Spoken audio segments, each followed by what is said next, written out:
മുന്നേ തന്നെ പറഞ്ഞിട്ടുണ്ട്, ഇന്റർനെറ്റ് ഇസ്ലാമിന്റെ കഥ കഴിക്കും എന്ന് വളരെയധികം ആവർത്തിച്ച് പറഞ്ഞിട്ടുള്ള കാര്യമാണ്. അതെ അതെ, ലോകത്ത് ഇന്റർനെറ്റിന്റെ വ്യാപനത്തോടുകൂടി ഇസ്ലാം ജനമനസ്സിൽ അസ്ഥിരപ്പെട്ടുകൊണ്ടിരിക്കുകയാണ്.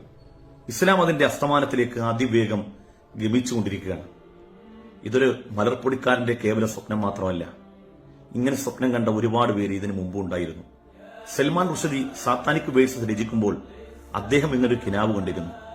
ലജ്ജ എന്ന പുസ്തകം എഴുതുമ്പോൾ വിപ്ലവാത്മകമായ ഒരു മാറ്റം ഉണ്ടാവുമെന്നാണ് തസ്ലീമ നസറിനൊക്കെ വിചാരിച്ചത്. ഇങ്ങനെ സ്വപ്നം കണ്ട് പലരും പല രചനകളും നടത്തി. ആ പുസ്തകാനന്തരം ജനമനസ്സുകളിൽ നിന്ന് അവരൊക്കെ അപ്രതീക്ഷിതമായി എന്നല്ലാതെ ഇസ്ലാം അതിന്റെ യശസ്സോടുകൂടി തനിമയോടുകൂടി ഇന്നും നിലനിൽക്കുന്നു. ഇന്റർനെറ്റ് വ്യാപനത്തോടുകൂടി ഇസ്ലാം അസ്ഥിരപ്പെടുകയാണോ അല്ല ജനമനസ്സിൽ സ്ഥിരപ്പെടുകയാണോ എന്ന് മനസ്സിലാക്കണമെങ്കിൽ ഒരുപാട് സെർച്ച് നിങ്ങൾ ചെയ്യേണ്ട. ഇതിന്റെ താഴെ ഞാൻ ഈ ഇടുന്ന വീഡിയോ നിങ്ങളൊന്ന് കണ്ടുകൊണ്ടിരുന്നാൽ മതി. ഏതെല്ലാം തരത്തിലുള്ള മനുഷ്യർ, എങ്ങനെല്ലാം ജീവിച്ച മനുഷ്യർ, ഏതെല്ലാം തോന്നിവാസങ്ങൾ ചെയ്ത് ജീവിതത്തിന്റെ അർത്ഥതലങ്ങൾ മനസ്സിലാകാതെ അങ്ങനെ വിഹരിച്ചുകൊണ്ടിരുന്ന മനുഷ്യർ ഇസ്ലാം ആശ്ലേഷത്തിന് ശേഷം വെറും ഒരു പൂമ്പാറ്റയെ പോലെ മനുഷ്യ മനസ്സിൽ സ്വാധീനം ചെലുത്തി എന്നുള്ളതാണ്. കള്ളു കുടിച്ച് പെണ്ണുപിടിച്ച് കൂത്താടി ഗായകരായും ഉല്ലസിച്ചുമൊക്കെ ജീവിച്ച മനുഷ്യർ അവര് ഇസ്ലാം ആശ്ലേഷത്തിന് ശേഷം അവരുടെ സമ്പത്തിന്റെ നല്ലൊരു വിഹിതം മനുഷ്യർക്ക് സ്വതക്കയായി ദാനമായി കൊടുക്കുന്നു. അവരെ മാതാപിതാക്കളെ അങ്ങേയറ്റം പരിചരിക്കുന്ന നല്ല മനുഷ്യരായി മാറുന്നു.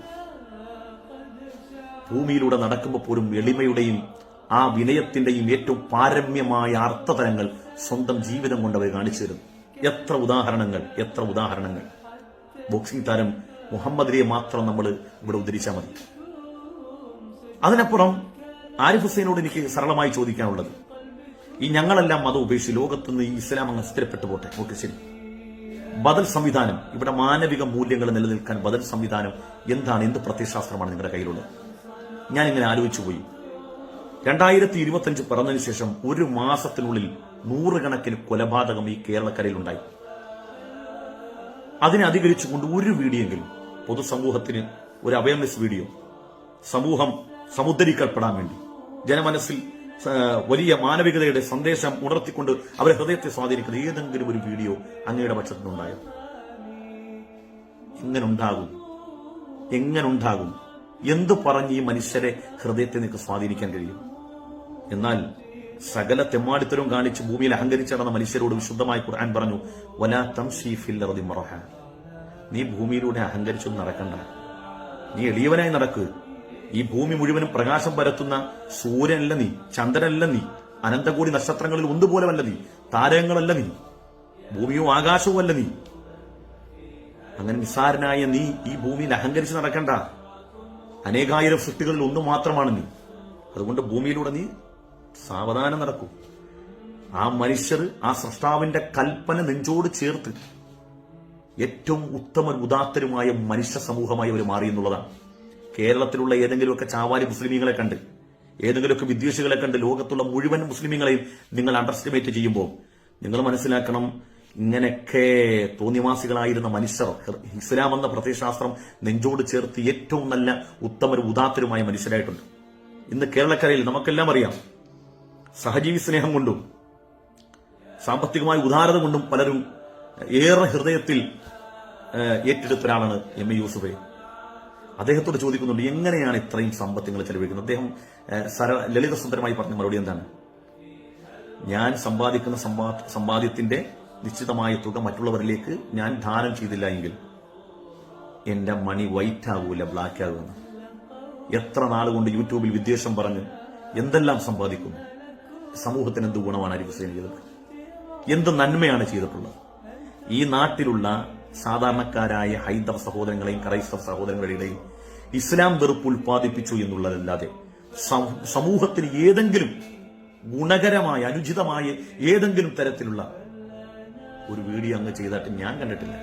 ഇവിടെ എന്തെല്ലാം കാര്യങ്ങൾ നടക്കുന്നു? രാവും പകലും ഇസ്ലാമിനെ എതിർക്കുന്നു, വിമർശിക്കുന്നു, പരിഹസിക്കുന്നു അല്ലാതെ എന്തെങ്കിലും ഒരു മനുഷ്യ മനസ്സിൽ നിങ്ങളുടെ ഒരു വീഡിയോ കണ്ടുകൊണ്ട് നാളെ ഞാൻ മദ്യപാനം അവസാനിപ്പിച്ചു, നാളെ ഞാൻ സ്ഥിരമായി ചെയ്തുകൊണ്ടിരിക്കുന്ന ഒരു തിന്മ ഞാനിത് അവസാനിപ്പിച്ചിരിക്കുന്നു എന്ന് ഒരു മനുഷ്യന്റെ മനസ്സിൽ നിന്ന് വരെ തോന്നിയിട്ടുണ്ടോ? ഞാൻ എന്റെ മാതാപിതാക്കളെ തീരെ നോക്കാത്തവനാണ്. നിങ്ങളുടെ ഒരു വീഡിയോ കണ്ടിട്ട് നാളെ മുതൽ അവരോട് ക്ഷമ പറഞ്ഞ് അവരെ വേണ്ട രൂപത്തിൽ ഞാൻ പരിചരിച്ചിരിക്കും എന്ന് ചിന്തിച്ച ഒരു മനുഷ്യനുണ്ടോ? നിങ്ങളുടെ വീഡിയോ കൊണ്ട് എന്തെങ്കിലും ചിന്തിച്ചൊരു മനുഷ്യനുണ്ടോ ഈ ലോകത്ത്? ഒരാളും ഉണ്ടാവില്ല എന്നുള്ളതാണ്. എന്നെങ്കിലും ഒരിക്കലും ആരിഫ് ഹുസൈൻ ചിന്തിക്കണം, എന്റെ വാക്കുകൊണ്ട് ഏതെങ്കിലും ഒരു മനുഷ്യന്റെ ഹൃദയത്തിൽ സ്വാധീനം ചെലുത്താൻ, അവൻ ഭൂതകാലത്ത് ചെയ്ത എല്ലാ തിന്മകളെയും ഉപേക്ഷിച്ചുകൊണ്ട് നന്മയുടെ പാതയിലായി ഒരു മനുഷ്യന് ദ്രോഹം ചെയ്യാതെ ഏറ്റവും ഉത്കൃഷ്ടനായ മനുഷ്യനായി ജീവിക്കാൻ എന്റെ വാക്ക് പ്രേരകമായിട്ടുണ്ടോ എന്ന് ഒരിക്കലും ചിന്തിക്കൂ. ചില പ്രഭാഷണങ്ങളുടെ ശകലങ്ങൾ, വിശുദ്ധമായ ഖുർആന്റെ ചില വചനങ്ങൾ ചില മനുഷ്യരുടെ ഹൃദയത്തിൽ ആന്തോളനം സൃഷ്ടിച്ചപ്പോൾ അവർക്കുണ്ടായ പരിവർത്തനം എന്തായിരുന്നു എന്നതിന്റെ നേരുദാഹരണമാണ് കാറ്റ് സ്റ്റീവൻ എന്ന യൂസുഫ് ഇസ്ലാം. പാതിരാവിന്റെ യാമങ്ങളിൽ നിശാ ക്ലബ്ബുകളിൽ വേശ്യ പെണ്ണുങ്ങളോടൊപ്പം നൃത്തം ചെയ്തും കുടിച്ചും കൂത്താടി നടന്നൊരു മനുഷ്യൻ, സമൂഹത്തോടോ ജീവിതത്തോടോ കുടുംബത്തോടോ യാതൊരുവിധ കമ്മിറ്റ്മെന്റും ഇല്ലാത്തൊരു മനുഷ്യൻ ഒരു സുപ്രഭാതത്തിൽ സൂറത്ത് യൂസുഫ് വായിക്കുന്നു. അദ്ദേഹത്തിന്റെ ഹൃദയത്തിൽ ഈമാനുവികമായ ആന്തോളനം സൃഷ്ടിക്കപ്പെടുന്നു. പിന്നീട് ആ മനുഷ്യൻ എന്തായിത്തീർന്നു എന്നുള്ളത് അദ്ദേഹത്തിന്റെ ചരിത്രമെന്നു എന്നെങ്കിലും കിട്ടുമെങ്കിലും വായിച്ചു. പലപ്പോഴും ഈയല് പോലെ നിന്ന് വിറക്കാറുണ്ട് പ്രാർത്ഥനാ വേളകളിൽ. പലപ്പോഴും ഒറ്റക്കിൽ നിന്നിങ്ങനെ കരഞ്ഞ് തന്റെ താരരോമങ്ങളിലൂടെ കണ്ണുനീരിങ്ങനെ ഉതിർന്നു വീഴാറുണ്ടായിരുന്നു തന്റെ ഭൂതകാലത്തെ ഓർത്തിട്ട്. പിന്നെ അദ്ദേഹത്തിന്റെ സമ്പത്ത് മുഴുവനും അദ്ദേഹം പാവങ്ങൾക്ക് ദാനം ചെയ്തു. തന്റെ പ്രിയപ്പെട്ട കുടുംബങ്ങളെല്ലാം ചേർത്ത് പിടിച്ചും ഈ ജീവിതം ഇവിടുന്ന് ഏറ്റവും ഉത്കൃഷ്ടമായ രീതിയിൽ ആസ്വദിച്ച് വിട പറഞ്ഞു പോയ മനുഷ്യരാണ്. ഇതാണ് മനുഷ്യ സമൂഹത്തിന് പരിശുദ്ധമായ ഇസ്ലാമും ഖുർആനും ഒക്കെ ഉണ്ടാക്കുന്ന പരിവർത്തനം. അങ്ങനെ എന്തെങ്കിലും ഒരു പരിവർത്തനം നിങ്ങൾക്ക് ഉണ്ടാക്കാൻ കഴിഞ്ഞിട്ടുണ്ടെങ്കിൽ ഒരു ഉദാഹരണമായി ഏത് മനുഷ്യനെയാണ് നന്നാക്കിയത്, ഏത് മനുഷ്യന്റെ ഹൃദയത്തിലാണ് ആന്തോളനം സൃഷ്ടിച്ചത്, ഏത് മനുഷ്യനെയാണ് ഞാൻ ഇങ്ങനെ ജീവിച്ചാൽ പോരാ, ഈ സമൂഹത്തോട് എനിക്കൊരു ബാധ്യതയുണ്ട്, എന്റെ കുടുംബത്തൊരു ബാധ്യതയുണ്ട് എന്ന് ഏത് മനുഷ്യനാണ് തോന്നിയിട്ടുള്ളത്? സ്വന്തം വയറു വീർത്തു എന്നുള്ളതല്ലാതെ, സ്വന്തം സാമ്പത്തികമായി വികസിച്ചു എന്നുള്ളതല്ലാതെ ആർക്കെന്ത് ഗുണമുണ്ടായി? അതുകൊണ്ട് ആരിഫ് ഹുസൈനോട് പറയാനുള്ളത്, നിങ്ങൾ ഇസ്ലാം ഒന്നും ആകണമെന്ന് ഞാൻ നിർബന്ധിക്കില്ല. നിങ്ങൾക്ക് ഇസ്ലാം വെറുപ്പ് നിങ്ങൾ ഇങ്ങനെ അനുസൂദ്യം പറഞ്ഞുകൊണ്ടിരുന്നു. പക്ഷേ വല്ലപ്പോഴും കൂടി ഈ സമൂഹത്തിന് ഉപകരിക്കുന്ന, നിങ്ങളെ കേട്ടിരിക്കുന്ന ക്രിസംഖികളായ ആളുകളുണ്ടല്ലോ, അല്ലെങ്കിൽ സംഘികളായിട്ടുള്ള ആളുകളുണ്ടല്ലോ, അവരുടെ മനസ്സിൽ എല്ലാവരോടുള്ള പകയൊക്കെ അത് മാറ്റി മനുഷ്യത്വത്തിന്റെ മൂല്യവും നന്മയും ഉപദേശിച്ചു കൊടുത്ത് പരസ്പരം സ്നേഹിക്കാൻ ഒരു വാക്കെന്ന് പറയടോ. നിങ്ങൾ പറയില്ല എന്നറിയാം. കാരണം ഈ വെറുപ്പാണ് നമ്മുടെ യൂട്യൂബിന്റെ വരുമാനം എന്നത്. ഒരു പണിയും ചെയ്യാതെ മേലനങ്ങാതെ ഇത്രയും വലിയ സമ്പത്ത് ഒന്നിച്ചു കൂട്ടാൻ ഇതിനേക്കാൾ നല്ല മാർഗമില്ല. ഇസ്ലാം വെറുപ്പ് അതിന്റെ അനുവാചകരും അതിന്റെ ശ്രോതാക്കളെ പോലെയും വേറെ ഒരു മതത്തെ വിമർശനം ഉണ്ടാകത്തില്ല എന്നുള്ള ബോധ്യമുണ്ട്. പക്ഷെ ഇന്നല്ലെങ്കിൽ നാളെ സമൂഹം അതൊക്കെ തിരിച്ചറിയുമെന്നുള്ള ബോധ്യം വേണം. ഈ വീഡിയോ വൈൻഡപ്പ് ചെയ്യുന്നതിന് മുമ്പ് ഇസ്ലാം ലോകത്ത് അസ്ഥിരപ്പെടുന്നു എന്നതിന്റെ ഒരു ഉദാഹരണം കൂടി കാണിച്ചുകൊണ്ട് ഞാൻ നിർത്തുകയാണ്. Coming soon. കണ്ടതിനേക്കാൾ വലുതൊക്കെ ഇനി നമുക്ക് ജീവിതത്തിൽ കാണാനിരിക്കുന്നു ഇൻഷാ അല്ലാഹ്. ഫുട്ബോൾ താരം ക്രിസ്ത്യാനോ റൊണാൾഡോ ഇസ്ലാം മതം സ്വീകരിക്കാൻ ആഗ്രഹിക്കുന്നു. പറയുന്നത് മുൻ സഹതാരം വലീദ് അബ്ദുള്ള. ഇസ്ലാമിനെ കുറിച്ച് ചോദിച്ചറിയാറുണ്ടെന്നും പ്രാർത്ഥനാ സമയങ്ങളിൽ പരിശീലനം നിർത്തിവെക്കാറുണ്ടെന്നുമൊക്കെ അറബ് ടെലിവിഷൻ ഷോയിൽ സഹതാരം വെളിപ്പെടുത്തുന്നുണ്ട്. ഏതായാലും അദ്ദേഹത്തിന് അള്ളാഹു ഹിദായത്ത് കൊടുക്കട്ടെ എന്ന് നമുക്ക് പ്രാർത്ഥിക്കാം. ലോകത്തെ ഏറ്റവും വേഗത്തിൽ വളരുന്ന മതമാണ് ഇസ്ലാം. ഇസ്ലാമിനെ കുറിച്ച് പഠിച്ച് സത്യത്തെ മനസ്സിലാക്കി മുസ്ലിം ആവുന്നു എന്നതാണ് പ്രധാന കാരണം. യൂറോപ്പിൽ നിന്നും അമേരിക്കയിൽ നിന്നുമെല്ലാം ഓരോ വർഷവും ലക്ഷക്കണക്കിന് ആളുകളാണ് ഇസ്ലാമിലേക്ക് കടന്നു വരുന്നത്.